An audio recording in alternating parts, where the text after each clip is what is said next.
Well, people, as you can see, I'm still right outside the detention center in Broadview, Illinois. Yeah, Broadview, Illinois, right outside of Chicago, about 25 minutes west of Chicago. I did a video earlier.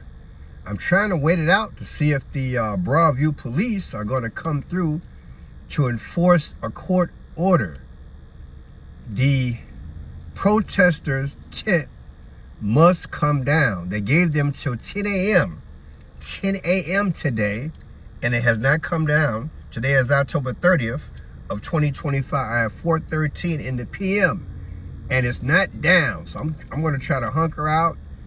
The curfew is 9 to 6, so either they can pull it down then, or maybe, just like a few weeks ago, the fence was pulled down around midnight.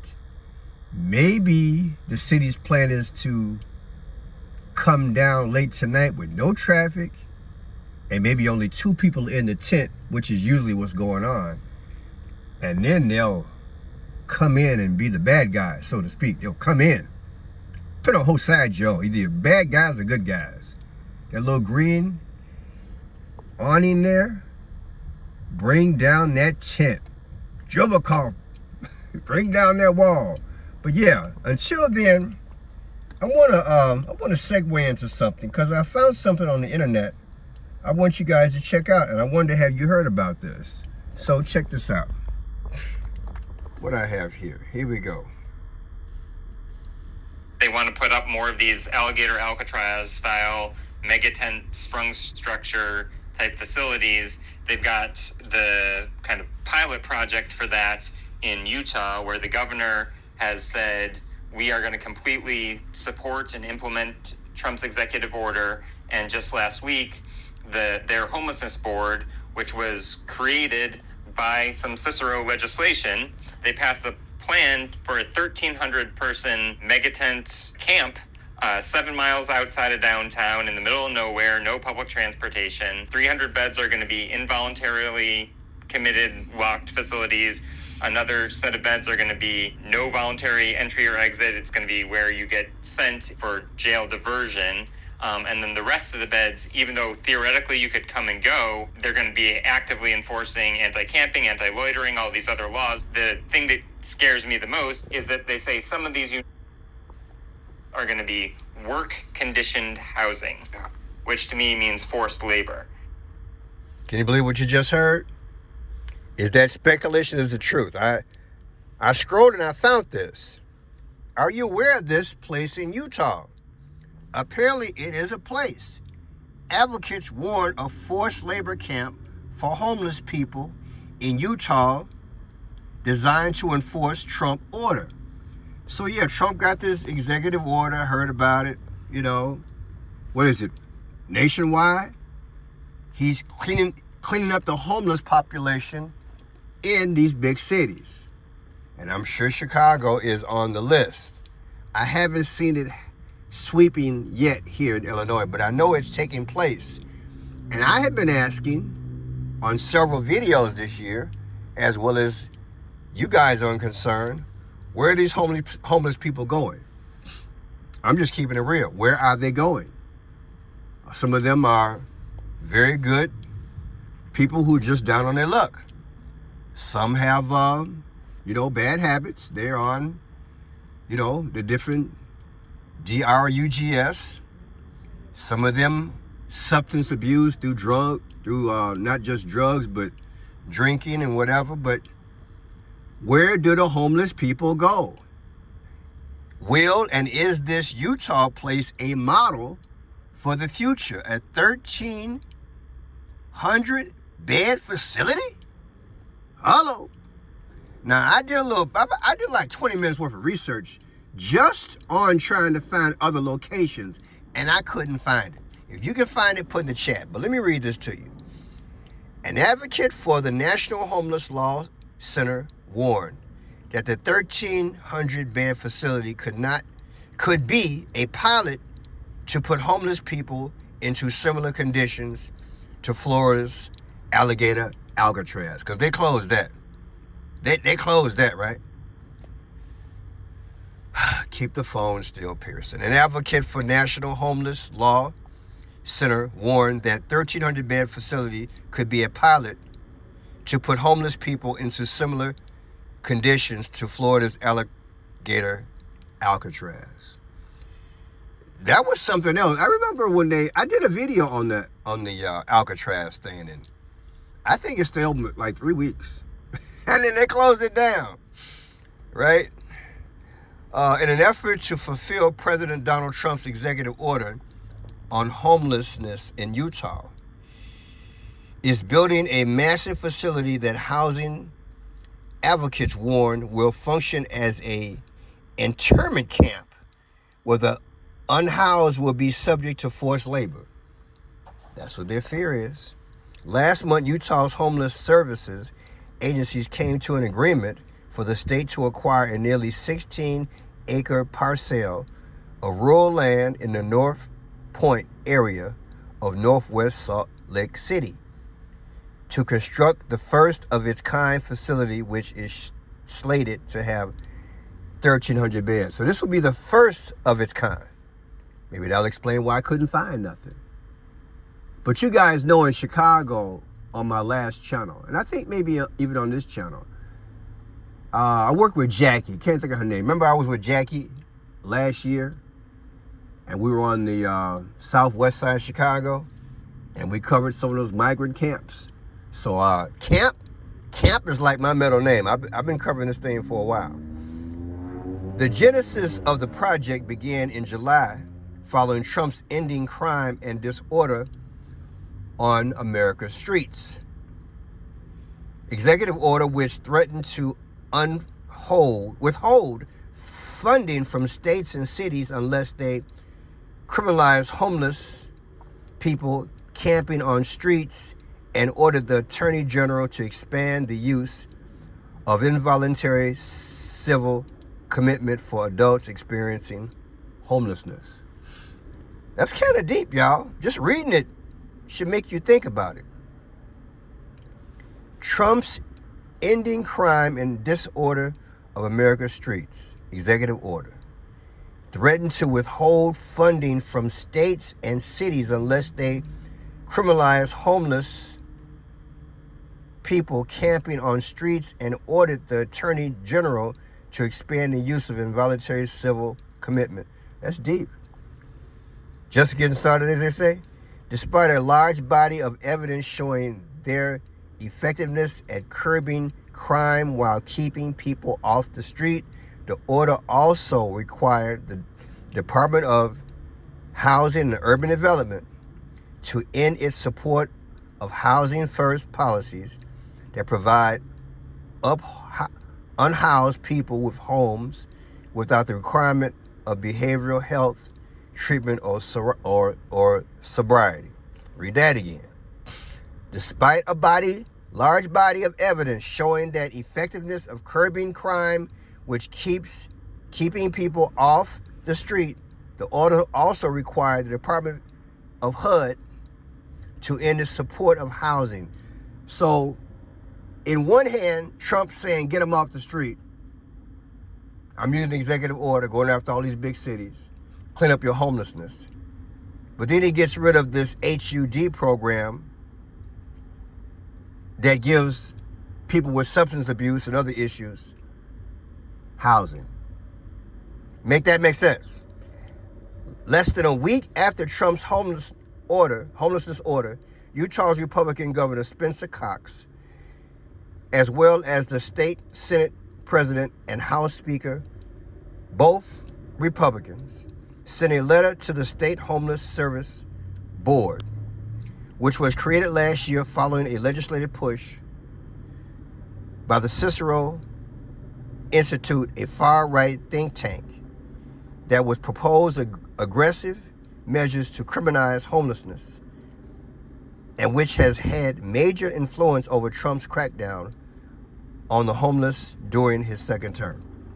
So Utah is the place to go. Now, when I was covering this thing, like I said, last year or a year plus ago on my last channel, it was in relation to the migrants and how they were making homeless camps on the southwest side of Chicago. But it did not open because the place where they were going to put this, the ground was contaminated, okay? But yeah, that homelessness thing came up in Chicago back in the day. I'm glad it didn't go through. But in Utah, it appears that everybody's on the same page and they love them some Trump, okay?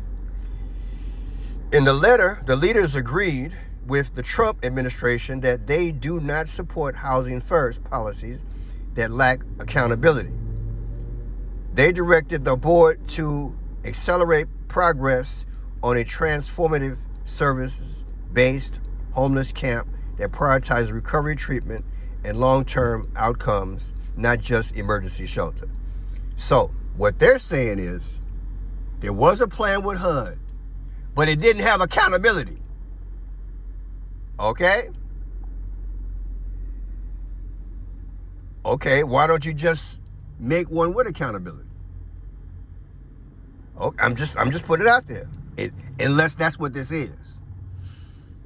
And what would be the stipulation obligation? Would it be, well, we're going to get you through a 4-step or 6-step or 9-step or 10-step rehab program?